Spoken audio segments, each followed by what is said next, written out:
یہ جو حدیث ہے یہ مختلف کتابوں میں اور بھی آئی ہے.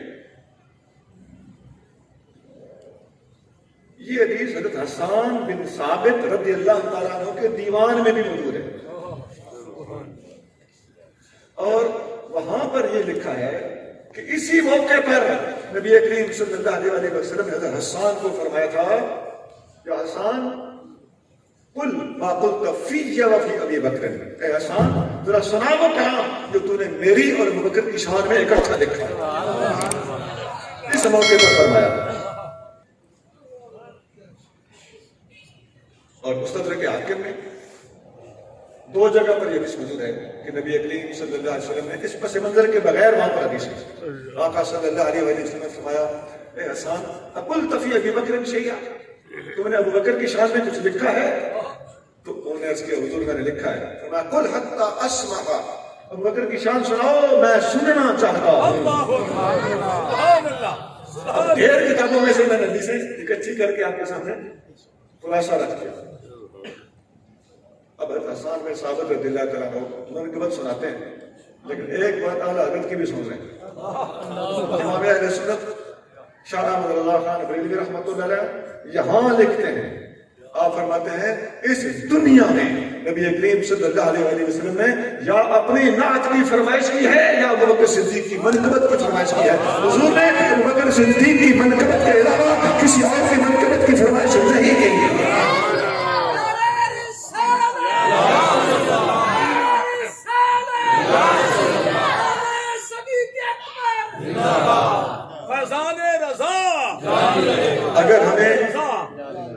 اگر کسی کو نبی کریم صلی اللہ علیہ وسلم سے سچی محبت ہے نا تو پھر طریقہ مصطفیٰ اختیار کرنا پڑے گا. ہر محفل میں صدیق اکبر کی منقبت کی فرمائش کرنا یہ ہمارے اوپر لازم ہے. سب سے پہلے اگر منقبت کی فرمائش کرنی ہے تو سب سے پہلا حق صدیق اکبر کا ہے، اور یہی نبی پاک کی سنت ہے. اب وہ منقبت سن لیجیے. حسان بن ثابت رضی اللہ تعالیٰ عنہ نے فرمایا، یہ بہت کتابوں میں اس کی سند صحیح ہے. حسان رضی اللہ تعالیٰ عنہ نے عرض کیا حضور کی خدمت، اذا تذکرت شجرا من اخی شقة فاذکر اخاک ابا بکر بما فعلا وثانی اثنین فی الغار المنیف وقد طاف العدو صعد الجبلا وكان حب رسول الله قد علموا من البرية لم يعلم به رجلا. اب میں اس کا ترجمہ سنا دیتا ہوں، اگر آپ کے کانوں پر بھاری نہ پڑے. ترجمہ سنانے لگا. حسان عرض کر رہے ہیں ابھی پاک کے سامنے،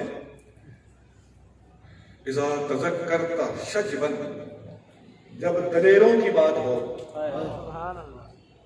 جب اللہ کے پیاروں کی بات ہو، من اخی شقة، جو مضبوط ترین لوگ ہیں ان کی جب بات ہو، فذکر اخاک ابا بکر بما فعلا، تو اپنے بھائی ابو بکر کی بات ضرور کرنا، اس نے کیا کر کے دکھا دیا. اب یہاں بھی وہی سبق مل گیا کہ جب اللہ کے پیاروں کی، دلیروں کی، بزرگوں کی بات چھڑے، مضبوط لوگوں کا ذکر چھڑے تو ابو بکر کا ذکر ضرور کرنا. پتہ چلتا ہے اگر ہم کہہ دیں کہ جس محفل میں صدیق اکبر کا ذکر نہ ہو سنیوں کی محفل سجتی ہی نہیں، تو اس کی بنیاد جذبات نہیں ہے، اس کی بنیاد یہ حدیث ہے.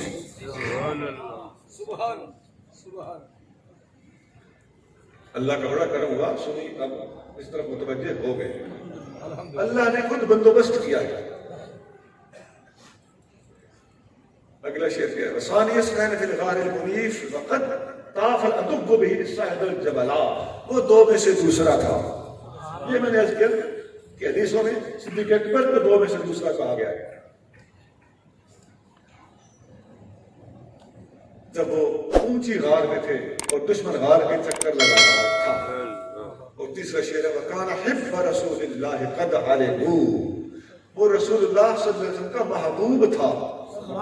حِبَّ رسول اللہ، حب کہتے ہیں محبوب کو. قد علموا، دنیا جانتی ہے، من البریت لم یعدل به رجلا، پوری کی پوری انسانیت میں نبیوں کے بعد ابو بکر کی برابری کرنے والا کوئی نہیں تھا.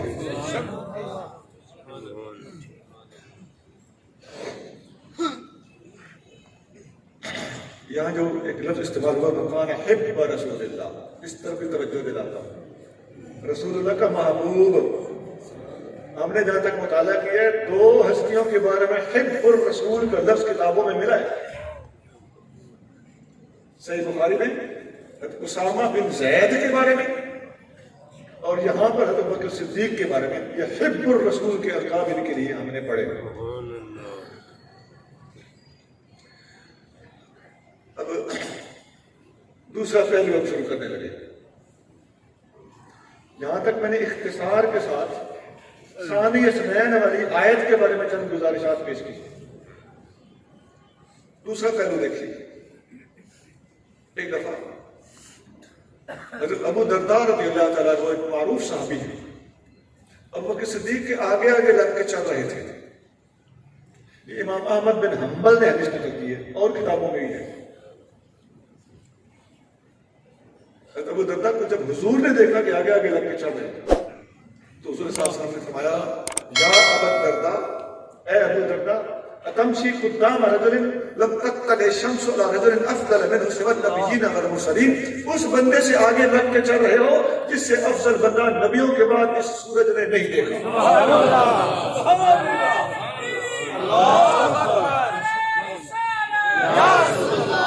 ماشاءاللہ، سبحان اللہ۔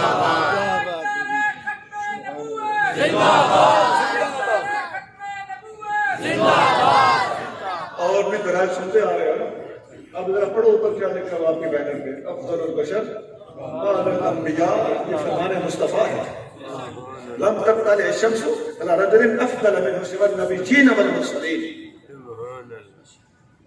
یاد رہے ایک بات اور بھی قابل توجہ ہے، دونوں صحابی چل رہے تھے تو دوست تھے، بھائی تھے، جیسے آج کل کے زمانے میں ہم کہتے ہیں امیر بھائی، اپنے مرشد کے مرید ہوں، ہمارے زمانے کی بات کر رہا ہوں، تو آگے پیچھے چل لینے میں بظاہر دیکھا جائے تو لوگ چلتے رہتے ہیں، لیکن نبی پاک علیہ السلام نے کسی کو ابو بکر صدیق کے آگے لگ کے چلنا برداشت نہیں کیا کہ مقاموں پر کیسے رہے۔ اگلی بات سنیے، اگر آقا فرما دیتے کہ اس بندے سے آگے لگ کے نہ چلو جو تم سے افضل ہے، بات پھر بھی سمجھ آ جانی تھی، نہیں آقا اس سے آگے گئے ہیں۔ اگر آقا فرما دیتے اس بندے سے آگے لگ کے چلو جو تمام صحابہ سے افضل ہے، بات پھر بھی سمجھ آ سکتی تھی، آقا اس سے بھی آگے گئے ہیں۔ آقا نے فرمایا کہ نبیوں کے بعد اس شخص جیسا بندہ سورج نے نہیں دیکھا۔ یہ وہ الفاظ ہے سونا کہ رہ نام سائیدہ، پتہ چلتا ہے کہ آقا صلی اللہ علیہ وسلم نے افضلیت اس لیے اکبر کا مسئلہ سمجھانے کے لیے دعا کر دی۔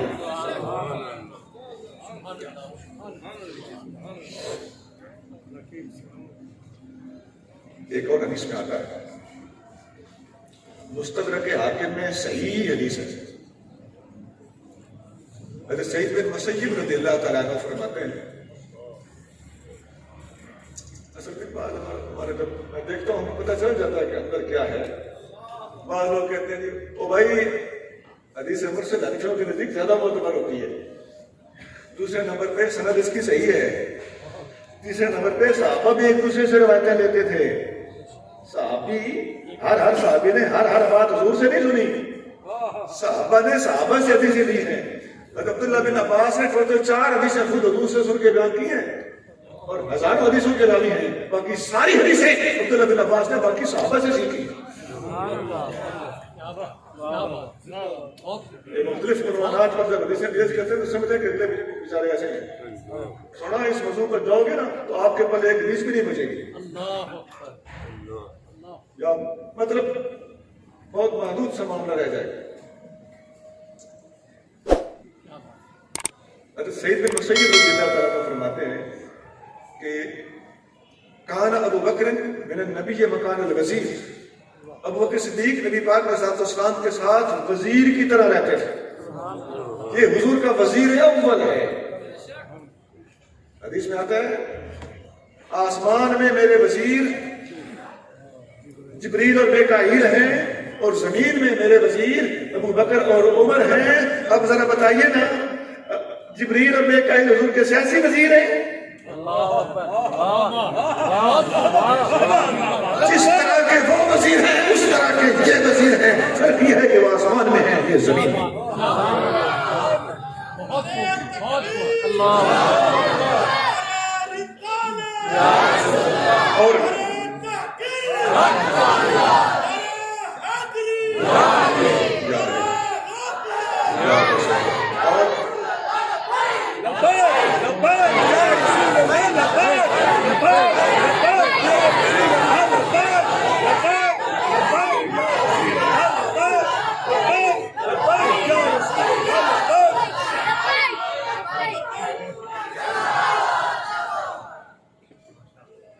اور وہ جو پیچھے حدیث آپ نے سنی ہے کہ نبیوں اور رسولوں کے بعد ابو بکر جیسا بندہ سورج نے نہیں دیکھا، نبیوں اور رسولوں کو کوئی بھائی کا لال سیاسی کہہ سکتا ہے؟ نہیں، ان کا مقام روحانی ہوتا ہے۔ ان کے بعد صدیق اکبر کہے تو روحانی رتبہ ہے۔ اب یہ حدیث آگے سنانے لگا تھا۔ حضرت سعید بن مسیب فرماتے ہیں ابو بکر صدیق نبی پاک علیہ السلام کے ساتھ اس طرح ہوتے تھے جیسے وزیر ہوتا ہے۔ وَكَانَ يُشَاوِرُهُ فِي جَمِيعِ أُمُورِهِ، نبی پاک علیہ السلام ان سے ہر معاملے میں مشورہ لیتے تھے۔ کیا بھی بات کلیئر کر دیں؟ مشورہ لینے کا مطلب رہنمائی نہیں ہوتا۔ صدیق اکبر خدا نخواستہ حضور کے رہنما نہیں ہے، جس سے مشورہ لیا جائے مشورہ لینے والے کی اپنی عظمت ہوتی ہے۔ تو مشورہ حضور نے بھی لیا ہے، مشورہ ابو بکر نے بھی لیا ہے، مشورہ عمر فاروق نے بھی لیا ہے، مشورہ عثمان غنی نے بھی لیا ہے، مشورہ علی المرتضیٰ نے بھی لیا ہے، لیکن مشورہ لینے والوں کی عظمتیں ہیں۔ مشورہ دینے والے کی بھی فضیلت ضرور ہے، لیکن اس سے رہنمائی ثابت نہیں ہوتی۔ مشاورت اور رہنمائی میں فرق ہوتا ہے، لہذا صدیق اکبر حضور کے رہنما نہیں ہے، حضور کے مشیر ہے۔ اور اس میں یہ تھا کہ آپ سے حضور کریم صلی اللہ علیہ وسلم ہر معاملے میں مشورہ دیتے تھے۔ اب اس سے آگے چلیے۔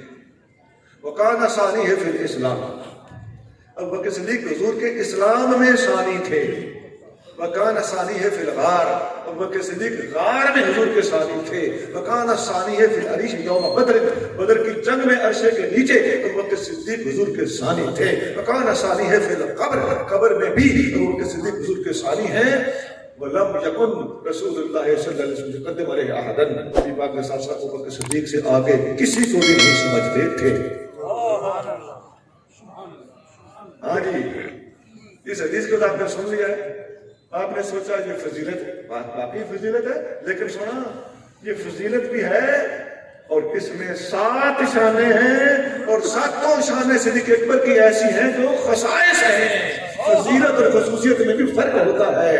سن لیجئے دوبارہ، پہلا وزیر ہونا 1، ہر معاملے میں حضور کا ان سے مشورہ لینا 2، اسلام میں حضور کا ثانی ہونا 3، غار میں حضور کا ثانی ہونا 4، بدر میں حضور کا ثانی ہونا 5، قبر میں حضور کا ثانی ہونا 6، تو حضور کا ان سے آگے کسی کو نہ سمجھنا 7۔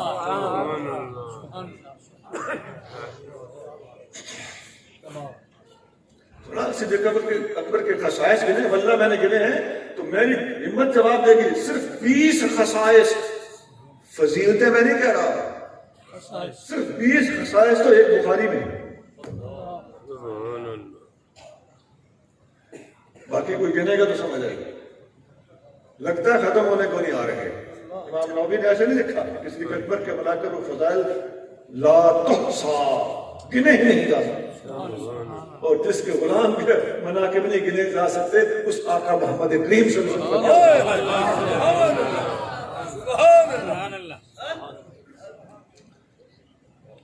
اچھا،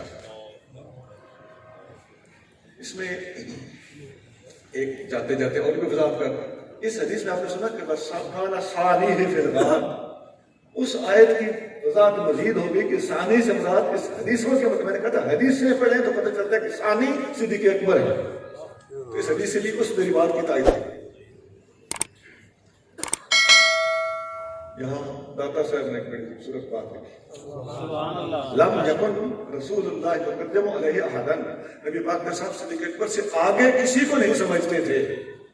داتا صاحب کا لکھتے ہیں کشف المحجوب، شیخ الاسلام ازبس انبیاء خیر الانام، یہ الفاظ داتا صاحب کے، شیخ الاسلام ہے صدیق اکبر، اور نبیوں کے بعد تمام انسانیت میں افضل، یہی الفاظ جو حدیث میں آئے تھے داتا صاحب نے لکھے۔ اور آگے چل کے لکھتے ہیں ان صفا صفا صدیق ان اردت صوفیت اردت تحقیق، اگر تم تحقیق کر کے کسی ایک صوفی تک پہنچنا چاہتے ہو تو وہ صرف ابو بکر صدیق۔ کشف المحجوب کیا بات، شعر ہے یہ، میں نے کوشش کی ہے کہ یہ شعر ہے کس کا، داتا صاحب کا اپنا ہے یا داتا صاحب نے کسی اور کا شعر نقل کیا ہے، یہ مجھے سمجھ نہیں آئی، لیکن داتا صاحب نے کشف المحجوب میں یہ شعر بیان کیا ہے۔ اور ان صفا صفا صدیق ان اردت صوفیا اردت تحقیق،